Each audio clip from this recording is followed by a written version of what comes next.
I only love it with some passion.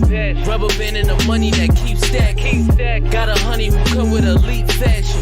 She too fine, I tell her that thing magic. You ain't a hustler, you broke, well that seems tragic. Gotta catch in the field like deep passes. I tell her plug if it's sticky, then please bag it. I need the best cause I grew up beneath madness. Need a matte burgundy mercy. Jewelry so heavy it might hurt me. Smoking extra kill, that extra seal. Whoa, Buffalo money need extra bills till I'm eating so much I gotta break. Yo, what is up? It's your boy Stirls for the girls and my dog All Bro Co. And it's the chop up. It's Tuesday night up in this thing, and we over here representing the Buffalo Rumblings vidcast feed. Man, what a weekend of sports and football for those of you who rock the maize and blue and the blue, red, and white. Two champions we have here. Backstage a minute ago, I was talking to my dog over here, and I was, when you talk to your friends, like you tell them the exciting points in your life, and sometimes, it's reciprocated with a ho-hum attitude that he gave me, saying that the game was boring. And I was like, bro, like, you should be excited for your dog. Team got a natty. I know you're happy. I said congratulations. I said the game was boring. Like that's all. I fell asleep during it. I needed a public congratulations from you. I didn't get that. From Twitter. I need to document it. It's a tough crowd. But you know what? A game I fell asleep at. I can't do it. Well, you're gonna have to be a big boy now. My boy Daryl. See, this is my Negro right here. I mean, I ain't gonna cap, right?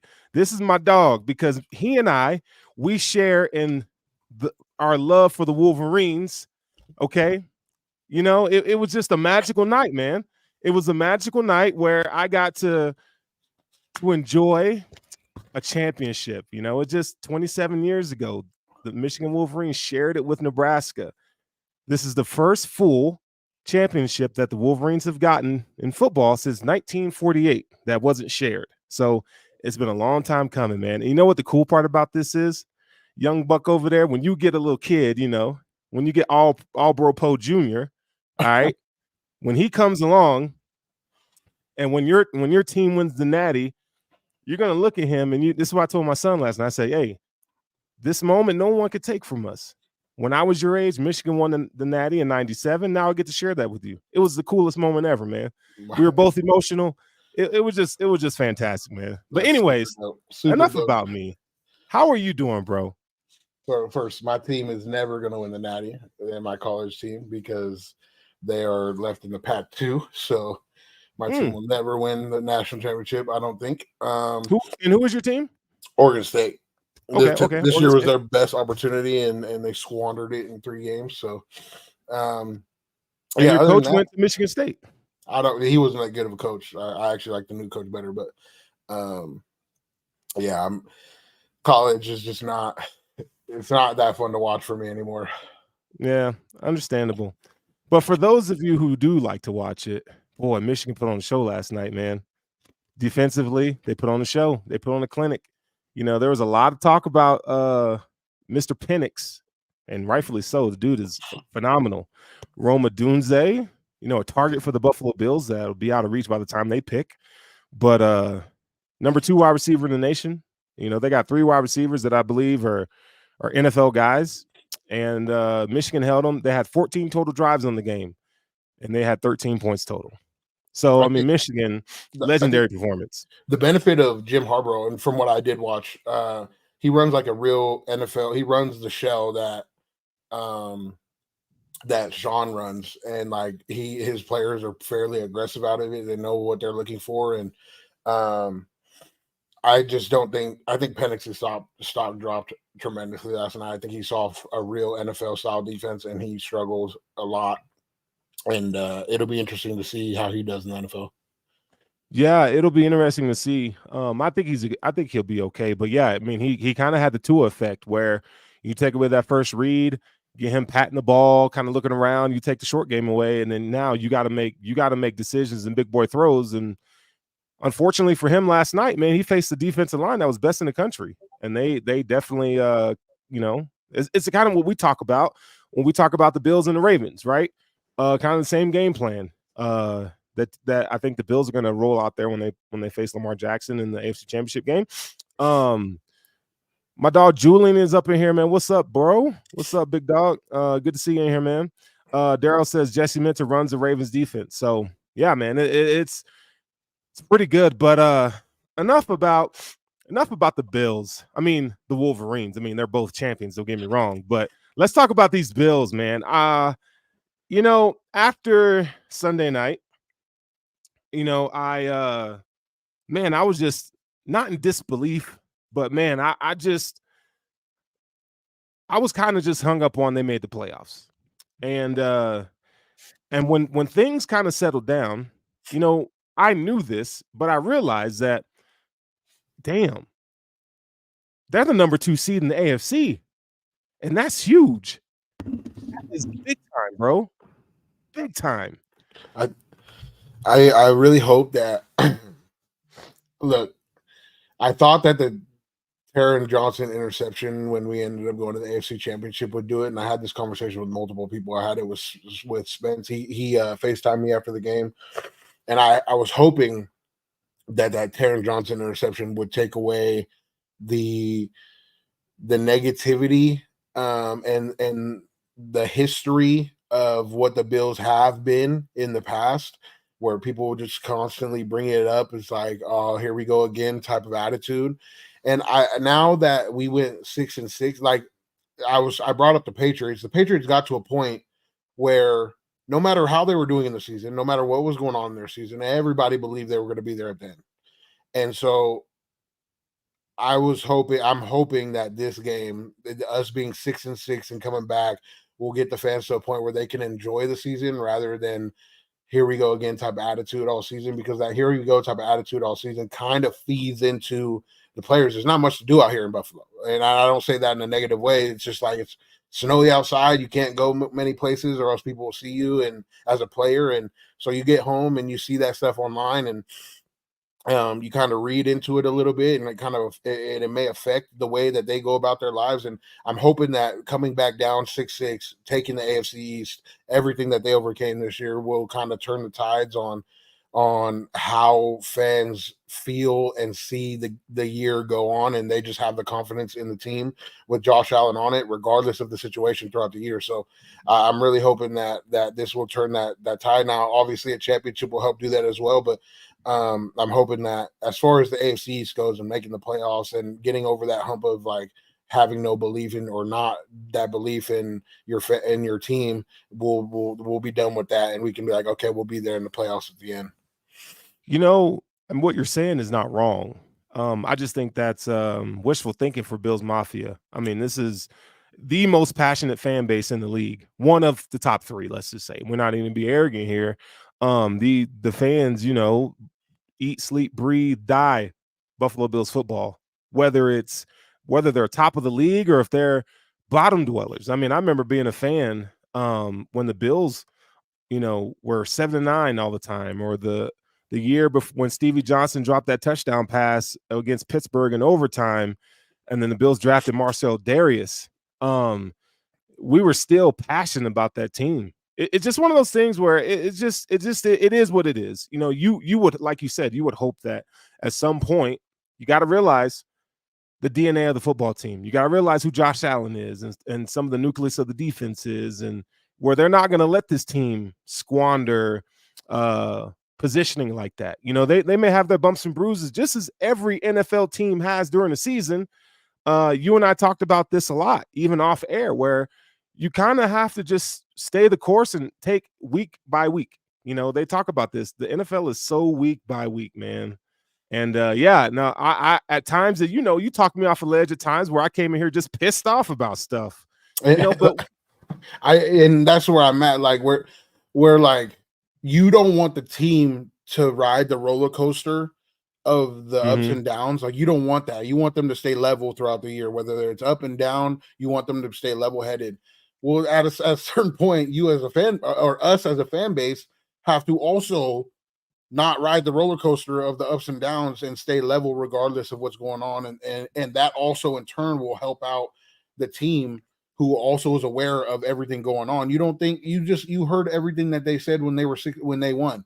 You heard everything Josh said, McDermott said, Jordan said, everybody that was in an interview afterwards. They thought we were dead. They thought we were this. They thought we were that. Like they thought there was no chance we could win the East. Well, all of that comes from the media and our fan base. And other fan bases. That comes from being on social media and seeing that stuff. So if you know that the players are seeing this stuff online, then let's try to be that fan base that believes that we're going to be there at the end, regardless of what happens throughout a season, regardless if we have 12 men on the field against the Broncos and like that's hella bad. Like, you know what I mean? Like that's terrible to do. But like afterwards, all right, you know what I mean? Next game, next week. Yeah. That's where the Patriots got to at some point. It didn't matter if you beat the Patriots because the next week they were going to come out and win and they were going to talk to whoever they were playing against that week. Sure. And then the next time you see them is going to be in the playoffs and you are going to lose that game. Like that's where they got to. They won so many games in Super Bowls. So I understand why, Boston fans will feel that way. We just haven't reached the pinnacle or the zenith of this era of Buffalo Bills football yet, which I'm here to tell you, if the Wolverines can do it, where, you talk about 4 years ago, the Wolverines were not a good program. They had some issues, man. And they showed the world that you could do it without having all these 5-star recruits. You just have to draft. I mean, you have to recruit and develop, right? And, we see a lot of that with the Buffalo Bills. And I think we talk about Brandon Beane in his draft history, which we're going to talk a lot about that in the offseason, Poe. Some of that I got to eat some shit on. Like, he's drafted his ass off, and it's just taken a little while for some of these guys to mature. Let's talk about. Yeah, we'll talk about that. Go ahead. Get your comment, and then I have the Brennan and this coaching staff. They recruit and they draft specifically. They go for talent, but they specifically go after.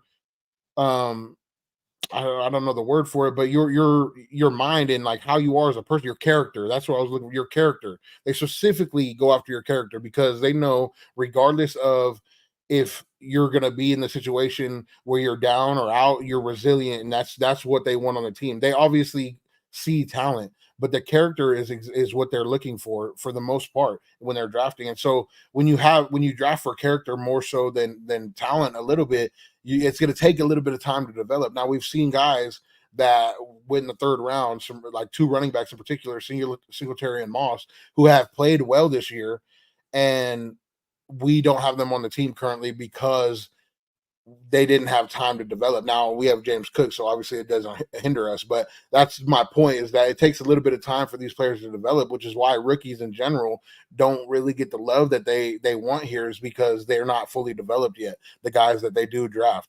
And so it, like Balin Spector, who knows like where he could end up. Terrell Bernard took a couple years to develop to where he's at and see what's happened with his development.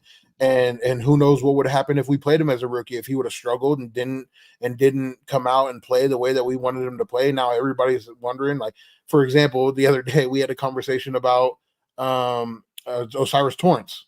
Sure. And if he didn't play this year or if he just was a rotational guy and he played well in those rotations and then struggled a little bit, what we as a fan base, we would sit here and say Osiris Torrance needs to get more playing time because he's shown that in spurts he can play well.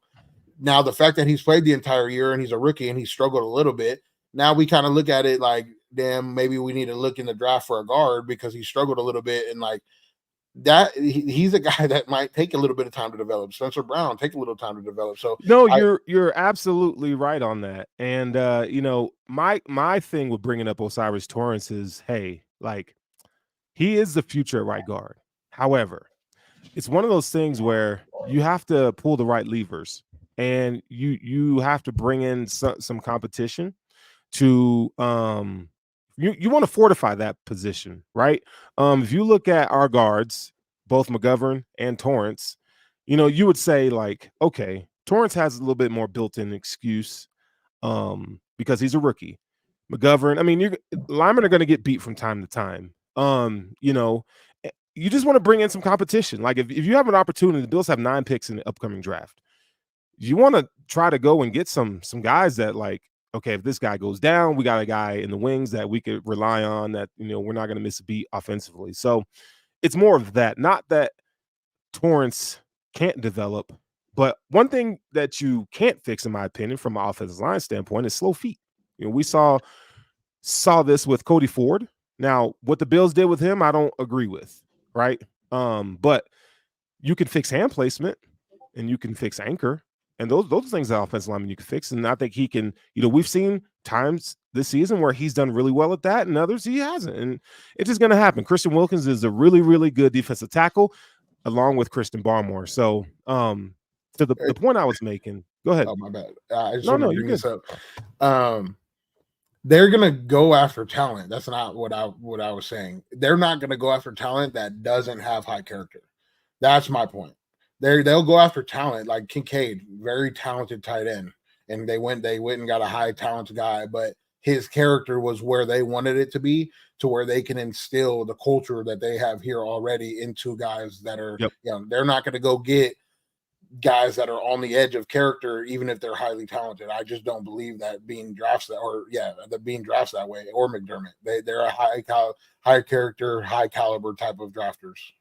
Yeah, and to your point, I think there are teams out there that can take flyers on guys who may be a little bit more risky. Say like the Seahawks.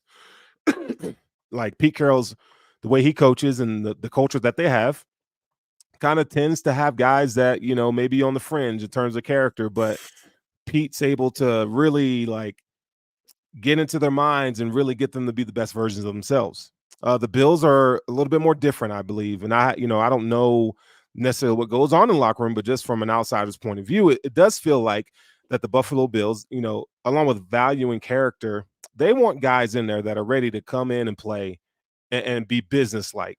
And they're going to allow you through that to be who you are, personality wise, but with the understanding, hey, like your football character does matter. You and I talked last week about the unanimous number 1 overall prospect quarterback, right? Why don't you take the floor here and kind of for those who weren't in the conversation, with all of you here, kind of talk about what we talked about Caleb Williams and his football character. Right. So Caleb, one of the most talented quarterbacks that we've seen, at least in a draft prospect wise. The recruiters all say it, the fans all say it.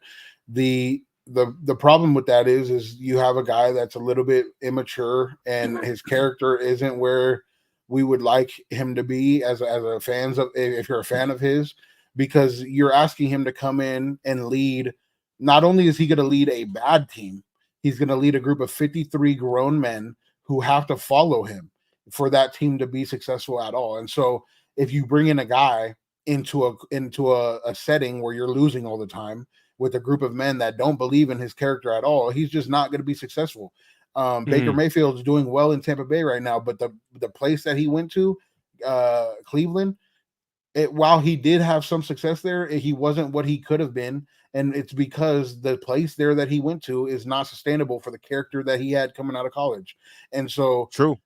I don't have a problem with Caleb's talent. I have a problem with, like, if he came into Buffalo, these players will not let him act like that.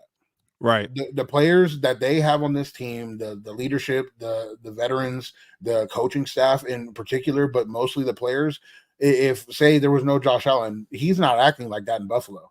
He'll get a quick lesson very fast about how fast he'd get sat down. And so I just don't think, I think as far as like talent wise, I really think if you don't draft for high character, there's a lot of talented players in the draft. If you don't draft for high character, then you're not getting the best prospects. No, you're right there. And the reason why we brought this up, because I want to talk to you about something. And it's what, football prognosticators would call glue guys where you have a championship caliber DNA. You and I talked about this on Intentional Grounding on Sunday night, where you have guys who, in the weirdest, most inopportune times, if I want to say, step up and make a big play for your team. Mostly, notably, we're talking about guys like Deontay Hardy, Trent Sherfield, guys that, we weren't really big fans of because they didn't really produce.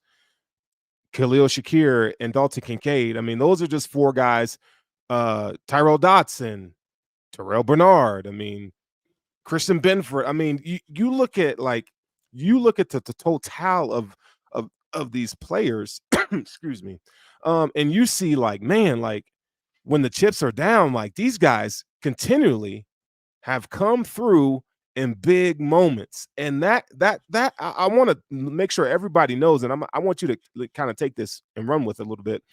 That's not normal. That is not a normal thing, and so people out there who watch the game on Sunday, or who have watched the games, periodically this season, when you see guys like that step up, it's not because, I mean, they're in the NFL, obviously, but man, those are very special moments. They're few and far between. And as fans, as analysts, as media, we gotta love those moments, man. Yeah, and just to shoulder on top of that, that's a championship caliber. When you have certain guys that can step up in certain moments that aren't known. For example, Kadarius Toney. I'm not even gonna respond to that because it's gonna get me off into a tangent that I don't want to get onto today. But Kadarius Toney for the Chiefs last year when they won their championship made a huge play. This guy, in a culture that they had set, he came in and had the ability to make a play when it mattered.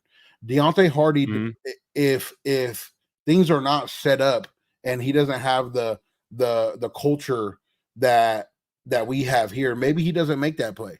And now, and especially like rookies, like if you come in and you don't have the right culture, they can get onto that bust or dropped or that journeyman thing fast. And they could have had the same talent that same guy could have had the same talent as somebody else on the team, Christian Benford, for a perfect example. If he's not in the right system, right culture, well, I don't want to say system because he's a great player. If he's not in the right culture, he may be a backup cornerback for life. Had he not been in had the right mentality, had the right character, and the right culture, he may have been a backup cornerback, a special teams guy, a journeyman, a punt guy for 6-7 years. But because he came in the 5th round to this team, and they gave him a shot because he had the right character. Now he's a starting cornerback and one of the best. I don't want to say the best or in the top 10 or whatever, but he's one of the best cornerbacks in the NFL if you look at it from a totality standpoint. So there's certain groups and certain cultures that you set that allow these guys that may not have had a good opportunity on a bad team to shine in the right moments. And when they shine, that's where you get your championship caliber. You get a Sherfield to maybe go for a 60-yard game in the playoffs where he has a touchdown catch. That's a crazy touchdown catch. Or a Deontay Hardy to catch a 3rd and long for a first down. Like you get those guys that are just ready when the time is right. And you have to have a good culture to say that. Yeah, so the Buffalo Bills culture is verified. I mean, it really is. You come away impressed. And it starts at the top, with Sean McDermott. Now I haven't been a fan of his for quite some time. I mean, he's kind of soured on me a little bit. But one thing I have to admit is that what he's been able to do since that article has been simply remarkable. Some of the things that we talked about that he needed to improve on was situational football. I feel like he's made some improvements there. He's made some improvements in terms of game plan and adjustments in the second half. Like those are things that like are important. And I always want to give credit where credit's due. And Sean McDermott has done a phenomenal job. Brandon Beane getting Rasul Douglas for a 4th round pick, basically. Those are kind of things, man. It's championship caliber DNA, and that's when we talk about that, I say this to say, if those of you out there who don't think the Buffalo Bills have a shot at the Super Bowl, you're mistaken. This is the football team who battled adversity, who for the past 2 years, not this year, but the past 2 years have been the darlings of the NFL, and they've kind of been humbled. I think they've truly been humbled. From Josh Allen to Tre'Davious White to Matakevich. I mean, this is a team that has been humbled, and I'm telling you right now, like the things that you see, it kind of reminds me of a young Bulls team back in the day. Like I don't know if you got to, you're a young buck. You probably didn't really get to see it from the lens that some of us did that are old heads in here, but you saw a point where Michael and the Bulls, they realized like we're good. We got Tony Kukoc. We got Pippen. You know, they had guys around, and it just clicked like, okay, we're about to take this damn thing. And I feel like that's where the Bills are. The Bills are at the precipice of, they could be really special or they could really fumble the bag. But I like to tend to agree that they're about to be pretty special. They're hot, and they're playing their best football at the right moment. And if you take away, people say, well, you really can't say that because the offense looks like this, or Josh Allen's still making those mistakes. I'll take those mistakes to an extent because of the 4, 5, 6 phenomenal plays that many quarterbacks can't make that he's making. That's why you and I really didn't talk about those mistakes Sunday night, because to an extent they're kind of irrelevant, because he did so much more to put the team in position to win the game. So what are your thoughts on that championship caliber DNA? I'll start just off the last thing you said. Irrelevant may not be the right term. Like, I wish he didn't do that shit. You obviously take, this is what I said in the tweet. You take what you take with Josh Allen. It is what it is, and it's experience. So, right? Like, sometimes you're gonna get where he plays perfect is 40-17. Sometimes you're gonna get the interceptions, and your defense is gonna have to hold you in it until Josh turns up in the forward. Like, that's the experience that Josh has given you. That's the experience that we've come to know.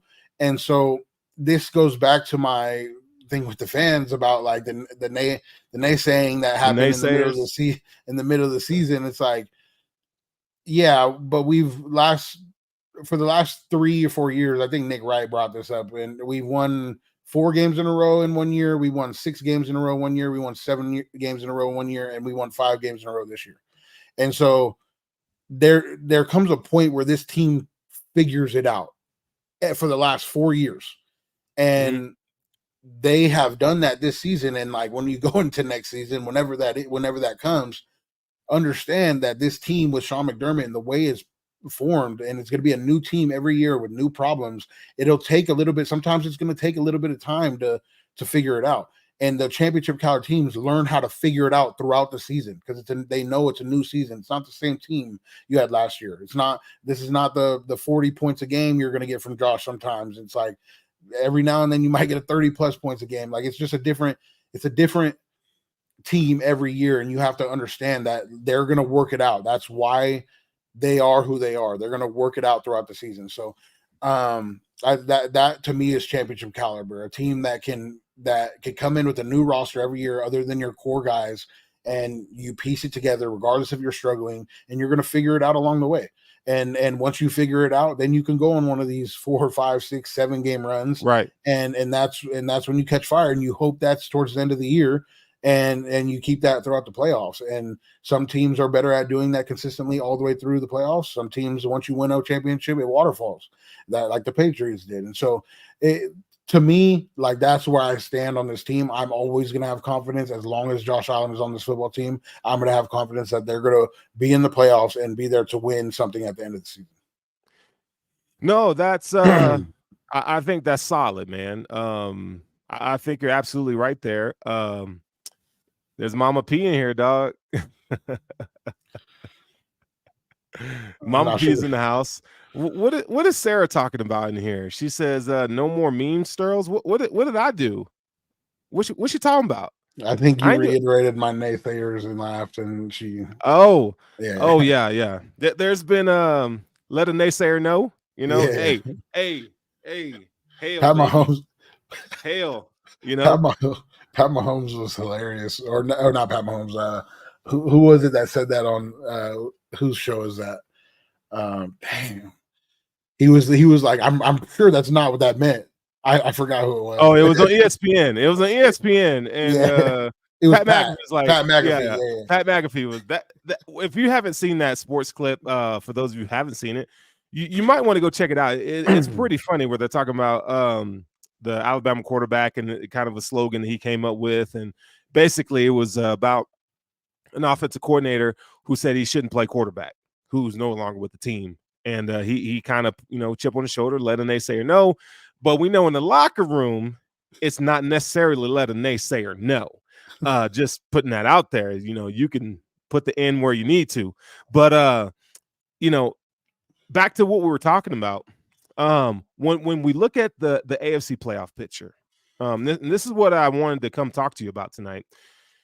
I think we're in agreement that the Buffalo Bills, despite their flaws, on offense, defense, wherever you look at it, I would say that this is the most confident that I felt about the Bills winning the Super Bowl in the last 3 years.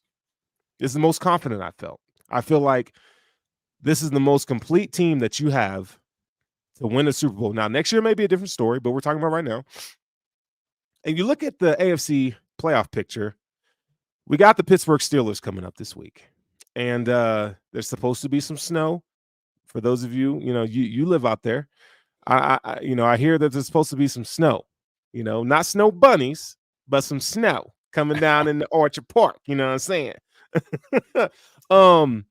And can I be honest? I feel like the Bills are going to mop these boys. Like it could be an 8-point game. It could be close in the third quarter, but I feel like regardless of the score, I just don't feel like it's going to be close. I feel like the Bills have kind of flipped the script. They hit the switch on, and it's go time. And I feel like they're going to dismantle the Steelers. How are you feeling coming into this playoff game this weekend? I mean, I'm always going to say that because I don't even want to say our best at our most consistent team that we have, the offense not turning the ball over. Like this team has been very consistently winning, and when they get the lead, it blows up. And so. But at our worst, you're going to get a one-score game, and in these one-score games, since the 2-4, I posted this today on X. Since 2-4 in one-score games midway through the season, when we were 6-6, we are 4-0 in one-score games, and that was a narrative that was created. It's like, oh, we struggle in one-score games. Our defense can't hold anybody in the last drive. We've done that the last 3 of the last 4 games. We've held people on the last drive of the game. So those have been in one-score games. And so the narratives, when you're able to change and develop your ability to close out a football game when that was what you were supposed to be struggling with, and now you either could win by a lot or it's going to be a one-score game where we're confident in you to close it out, it's really tough to beat that team. Yeah, it really is tough. And, the Steelers are going to be without TJ Watt. I think it's a sprained MCL. So, I mean, he's going to be out for a few weeks. I mean, now it's not going to matter after this week, but, you hope he gets better. But, the Steelers can't move the ball on offense. And if it's snowing, you talk about Josh Allen versus Mason Rudolph, who will be wearing a glove. It's going to be tough sledding in the snow wearing a glove. It just is. I don't know if you guys have ever tried to throw a football in the snow with a glove on. They got some really good gloves in the NFL for sure, but it's going to pose some problems. The guy who really doesn't have, big time arm strength and that offense in and of itself. I mean, when the Bills take away the slant routes that they like to run with Deontay Johnson and, NFL young boy, it's a wrap. Yeah. It is a wrap. I think it's a wrap. The idea is that they're going to run the ball a lot, and so I just don't think that if you're going to try to be one-dimensional and run the ball on us, that you're going to be able to succeed that way. And then you try to hit your little slant, where they've scored on 3 70-yard drives. 3 of their 6 touchdowns have been on not 70-yard drives, 70-yard plays. 3 70-yard touchdown plays. And we just don't do that. We don't give those passes up. Those long touchdown passes don't happen. And so if you're going to try to run the ball down the field on this, our adjustment is just not going to allow you to do that. And now we have Daquan back, and him and Ed have been wreaking havoc against teams that try to run the ball up the middle. So I just don't see where you're going to get to unless you're able to get 3, 4, 3 first down and do that the entire way up the field. I just don't see a world where they can chunk play us down the field. So, yeah, and let me kind of take what you just said and kind of go a little deeper. When you look at offenses like when the Bills have played the Chiefs or the Bengals, where the philosophy is, okay, we're not going to give up the big play. We're going to let you go down the field, but you're going to have to take, what the defense gives you, and you're gonna have we're challenging you to make those plays consistently. But when we get to the red zone, you're getting 3, not 7. When you look at the Steelers offense, they don't have an offense where they can consistently make winning plays in the pass game to set themselves up for a 2nd and 4, 3rd and 2, stuff like that, because you're banking on an inconsistent, albeit better version of Najee Harris that they've had in a little while. He's been playing a little better. This is the kind of game where the Bills pose as a boa constrictor, where they are going to suck the life out of you. And it's not going to be pretty for the Steelers coming up this weekend. I mean, I always try to respect each opponent, where, I really try to refrain from saying, well, the Bills are going to blow them out by blah, blah, blah, blah, blah, but I respect every opponent. I just don't have much confidence in the Steelers offense. Now, defensively, they're good. Mike Tomlin has these guys dialed in. They may not have the players necessarily at every level. They do have guys. They're a much maligned defense right now. But one thing about a Mike Tomlin defense that you can always expect and rely on is that they're going to be where they're supposed to be schematically. So that's going to be there. Josh is going to have to make plays, and Cam Hayward. We talked about Osiris Torrance and Connor McGovern. Like, Cam Hayward's a guy. Highsmith is a dude out there. They got guys who are going to pressure the quarterback, and they're going to have some exotic blitzes and so forth. And I welcome the challenge. For the Bills and Josh Allen to really get things kind of going. So you made a comment on Sunday night where, the preseason game against the Steelers, where the Steelers beat the living snot out of the Bills, it felt like. What you want to share that? You want to share that comment?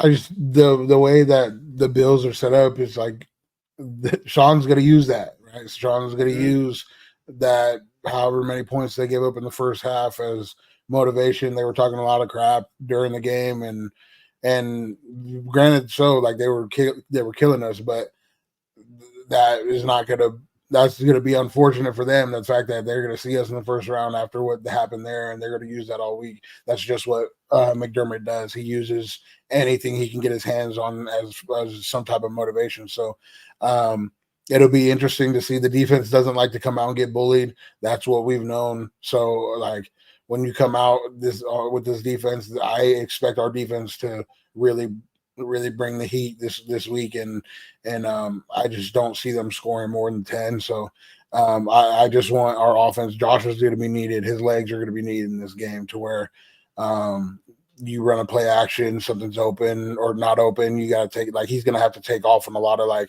these long play action throws. And I do see him running for a lot of yards this week, weather indicative.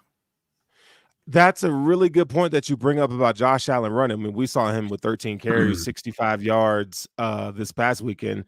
When it's playoff time, the Bills seem to just unleash Josh Allen on these boys. There's a meme out, Sense always puts it up, but where he says stun on these hoes. And Josh Allen is going to come out here and he's going to stun on them. Like, he is going to cause them to have to defend every blade of grass on the field.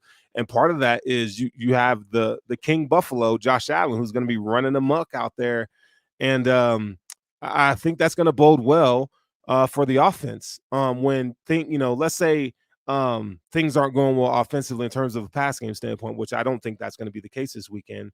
But, if you still have PTSD of how the pass game has been in the past few weeks, you might say, well, Josh Allen hasn't really been killing them throwing the ball. But, you got to look at Sunday night where he had over 300 yards passing. He was phenomenal. And one of the things that they were able to do is they were able to get the quick game going. I think getting Josh Allen in rhythm with that quick game and stuff is going to prove to be a very huge factor in this game. Now, there was a question in the chat here from Boberto, who says, how much of a factor is weather going to be? Passing is going to be hella difficult, which I agree to an extent. And so I'm looking at the forecast for Sunday. It says scattered snow showers and wind, 42% precipitation, 25 degrees. So it's going to be cold. I think it's going to be, we've seen the Bills play in snowy weather. albeit being freezing. We saw last season when they lost to the Bengals where Josh Allen was trying to throw the ball all over the field. And they had standing snow in that game. So I don't know how bad it's going to be, but you got a quarterback who has the strongest arm in the league. I feel like the opportunities are going to be there. They're going to be able to throw the ball. I don't see an opportunity. I don't see a situation where the Bills won't be able to throw the ball. Now, how much they throw the ball, that might be a little different. But I think it kind of depends on what the running game is going to look like. Because and I'm not talking about Josh Allen running the ball. I'm talking about the running backs, James Cook. If they can get the run game going, I see this being a game where Josh Allen has, one of those 21 or 25 games or 21, 22 or 27 kind of games, 243 yards and 2 touchdowns, right?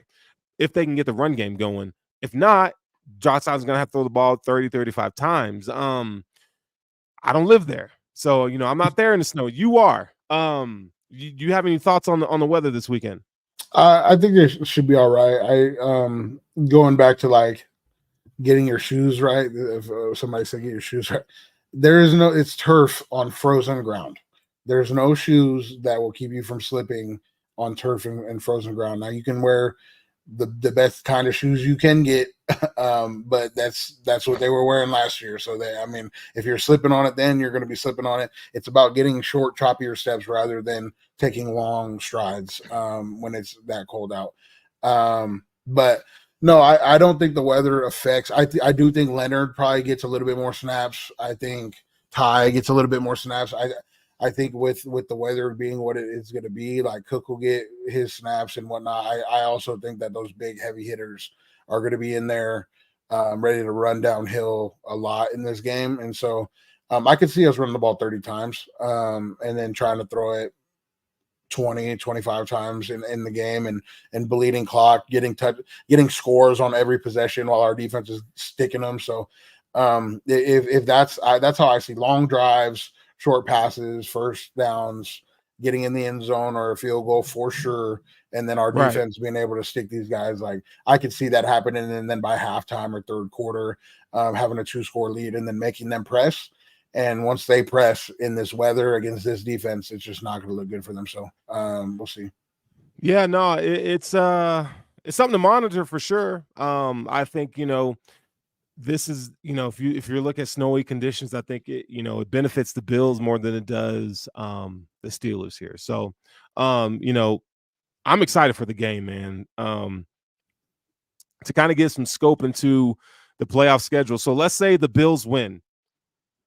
We're expecting a Bills win. They go on, and Baltimore would have to face either the Dolphins or the Browns, who I think the Browns will beat the Texans. And I think, it's going to be a big game in Arrowhead, which is going to be really cold from Miami to play the Chiefs there. So any thoughts on who you think is going to win between Miami and the Chiefs in Arrowhead? I would never bet against Mahomes. I want the Dolphins to win. I would like the Dolphins to win this game so they can go to Baltimore and play that game again. But I mean, in the end, if I say one, it's very subliminally because I really don't care. I would like the Dolphins to win so that we can knock them out of the playoffs and just hear more whining. That'd be sick. But I think that the Chiefs are going to win if I was going to have to make a bet because I'm not going to put. I trust Mahomes to come out with a win in the playoffs. Okay, so I agree with that. I think the Chiefs beat the Miami Dolphins. Now, I just want to see the Chiefs play a role game in the playoffs. So give me the Chiefs here. That's where my betting money goes. Cleveland, Houston. You got the AFC South winning. Houston Texans, CJ Stroud, D'Amico Ryans. What a story that's been. And then you got old ass Joe Flacco, geriatric Joe Flacco, who's been playing well. I mean, I ain't gonna take nothing from him, but I kind of feel like I just don't have much confidence in that level of play being sustained. Now with the playoffs, your flaws are kind of magnified, and I think that if Joe Flacco is going to have the same success, I feel like they're going to have to get some help on the ground game. I do think they do win this game just because their defense is just really good right now. So I'll take the Browns. What say you on this game? The Texans remind, and it's interesting that Singletary's there. The Texans remind me of us when we first got into the playoffs. Mhm. And so You talking about the Houston year? that year 2019? or that year and the Jags year. Well, not the Okay. Jags year, the Houston year. The Houston year, yeah. Okay. A new quarterback that looks to be one of the better. He's going to be one of the better quarterbacks in the league as far as what he looks like right now. A young receiving core. Young was perspective if you look back at that year for us. But we had a good receiving core that wasn't great anywhere. But when you get into the playoffs, it's just different football. And so this win is going to go on the back of whether or not CJ Stroud is able to keep his composure the entire game. And when you get in the playoffs against a really good defense that's going to bring pressure, it's tough to keep your composure for that long. He's been doing it all year, but I could see them losing this game, a close one. But I could see him losing this game for sure. All right. So with that being said, we're kind of going through this here. So Baltimore in that scenario would play Cleveland, and the Bills would play the Chiefs in Buffalo. Oh, how glorious would that be? Glory. I need this to happen. Well, I don't need this to happen. No, like, I do. It would be nice to knock out the Browns. Why are you scared? I'm not scared of who? The Chiefs. I'm not scared of the Chiefs. Jordan used to play on the Browns, so like I would like to knock out the Browns too. That's like one of those things where they didn't trust him coming back, and I don't like the Browns. I don't like the organization. The players, I like some of the players. I hate the organization. So knocking out the Browns and then the Dolphins would be sick. Knocking out the Browns or the Chiefs would be sick. Knocking out, I mean, we got to get this one, and this is all beneficiary of us doing that. But any path this goes, I'm gonna enjoy whoever we play. So, well, you have to be in the moment right now. So right now we're talking the Ravens against the Browns, and then the Bills against the Chiefs in Buffalo. Be great. I think the Bills get that game. I really do, man. I am not scared of the Chiefs whatsoever. Yeah, me either. And let me tell you something. And I hope, and I could be crazy here, but I really do hope it plays out this way because I think, life is much about adversity. It's much about getting over obstacles and humps. And for the Buffalo Bills, speaking, for the Chiefs to come to Buffalo, and when you look in the eyes of Josh Allen, Stephon Diggs, you look at Ed Oliver and these guys, they know the Chiefs coming here, the Bills would know what's at stake. They would know what's at stake. They're about to go to the AFC Championship. They better know what's at stake regardless. Them boys, I'm telling y'all right now, and you can give me your thoughts on this, but them boys are going to be Jordan Poyer, Micah Hyde, Rasul Douglas. Them boys are going to – I feel like they put a whooping on the Chiefs, man. I really do feel like they put a whooping on the Chiefs.